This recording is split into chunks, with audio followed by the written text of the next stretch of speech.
And then came South Carolina, and they had something to say about it. And we're told, well, when you got to Super Tuesday, it'd be over. Well, it may be over for the other guy. Tell that to the folks in Virginia, North Carolina, Alabama, Tennessee, Oklahoma, Arkansas, Minnesota, and maybe even Massachusetts. It's too close to call.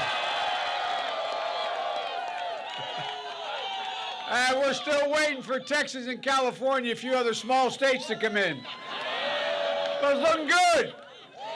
So I'm here to report we are very much alive. And make no mistake about it, this campaign that will send Donald Trump packing, this campaign is taking off. Join us. To those folks, listen, go to joebiden.com. Sign up, volunteer, contribute if you can. We need you, we want you, and there's a place for you in this campaign.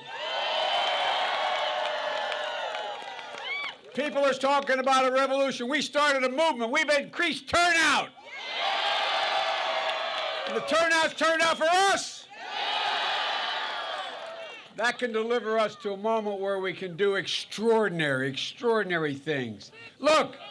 Our agenda is bold, it's progressive, it's a vision where health care is affordable and available to everybody in America. Where we bring drug prices down under control with no more surprise billing. Access to hospitals in rural areas as well as urban areas. Access to care. A bold vision where we invest billions of dollars to find, and I promise you, cures for cancer, Alzheimer's, and diabetes. Standing up to and beating the NRA and the gun manufacturers. And leading the world to take on the existential threat of climate change. I'm going to start by rejoining an outfit I helped put together, the Paris Climate Accord, and we're going to move it a long way. A country where the quality of education will not depend on your zip code. Where we triple funding for low-income school districts, providing raises for teachers, full-time school for 3, 4, and 5 years old, and increasing exponentially the prospects of their success. Free community college, providing credentials for every job of the 21st century.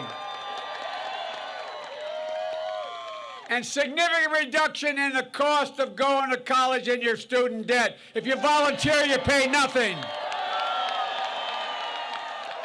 Folks, we can do this. And let's get something straight. Wall Street didn't build this country. You built this country. The middle class built this country. And unions built the middle class. And the neighborhoods we come from, the three...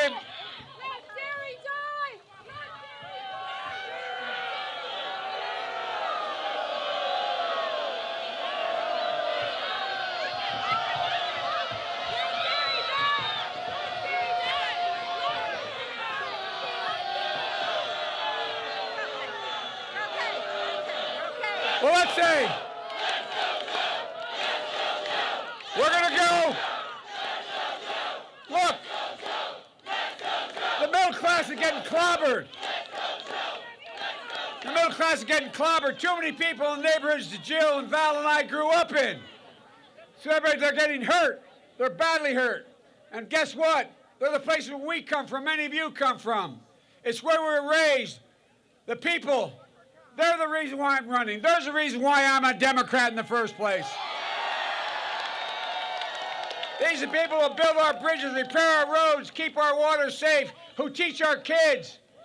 Look, who race into burning buildings to protect other people, who grow our food, build our cars, pick up our garbage, our streets, veterans, dreamers, single moms. And by the way, every dreamer, have hope because I'm coming and you're not going anywhere. And we're going to provide a pathway for 11 million citizens. If the other guy had voted for the Well, I shouldn't get into that. I won't get going. Look, the iron workers, the steel workers, the boiler makers, the plumbers, the electrical workers, these are the people that have been forgotten. I agree with you, man. Look, the people Trump forgot, the people I will never forget, and I will always remember. Folks, that's why we need an economy that rewards work, not just wealth. Reestablishes the middle class, and this time brings everybody along. Everybody. Regardless of their race, their ethnicity, whether their gender, their disability, their economic state, Democrats, Republicans, Independents, every stripe. Look, like we did in South Carolina, like we did across America today, like we'll do on all the way to the White House. Look, that's why I was so proud yesterday being embraced by Amy Klobuchar. We won Minnesota because of Amy Klobuchar. And we're doing well in Texas because of Beto O'Rourke. And that's why I was so proud, so incredibly proud to have Mayor Pete's endorsement as well. There's a man of character, intellect, and courage.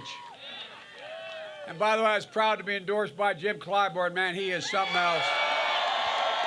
Look, our campaign reflects the diversity of this party and this nation. And that's how it should be, because we need to bring everybody along. Everybody. We want a nominee who will beat Donald Trump, but also keep Nancy Pelosi the Speaker of the House. Win back the United States Senate. If that's what you want, join us. And if you want a nominee who's a Democrat, a lifelong Democrat, a proud Democrat, an Obama-Biden Democrat, join us. Look, this all starts with a revival of decency and honor and character. Trump has fanned the flames of hate and sought to divide us. He's insulted, demonized, and actually just the way he talks about people. He has not a single sense of empathy. He doesn't have any compassion. No regard for the values that made this country who we are. Not the way you were raised by your moms and dads. He looks at honesty and decency and respect, and he views it as a sign of weakness. He doesn't believe that we're the beacon to the world. He doesn't believe we're all part of something bigger than ourselves. That's why I've said from the moment I announced for this candidacy, we're literally in a battle for the soul of America. Folks, winning means uniting America, not sowing seeds of division and anger and hate. We got to beat Donald Trump, and we will, but we can't become like him. We can't have a never-ending war between the parties. We need a president who can fight, but make no mistake about I can fight, but look, we need as badly, someone who can heal. Look, just look what we did when we passed Obamacare, or what President Obama and I did saving the American automobile industry, or what we did to pass the Violence Against Women Act. But it's not enough. This is just a start. We need a president who can heal the country as well. And that is what I will do as your president, I promise you. It's about delivering real results for you, your family, and the community. It's not about me, Jill, or Valerie. It's about you. It's about our families. To paraphrase the English poet Robert Browning, he said, "Our reach should exceed our grasp." And my reach does exceed our grasp, because there's no doubt in my mind we can grasp whatever we reach for. Ladies and gentlemen, I quoted an English poet. Well, let me quote a real poet now. An Irish poet. Seamus Heaney. Joe Biden tonight in Los Angeles as he has won a number of states, and CBS News is ready to call another one. Minnesota, Joe Biden, the winner there, who was lagging in the polls in that state, receiving the endorsement of three-term Senator Amy Klobuchar, and eked out a win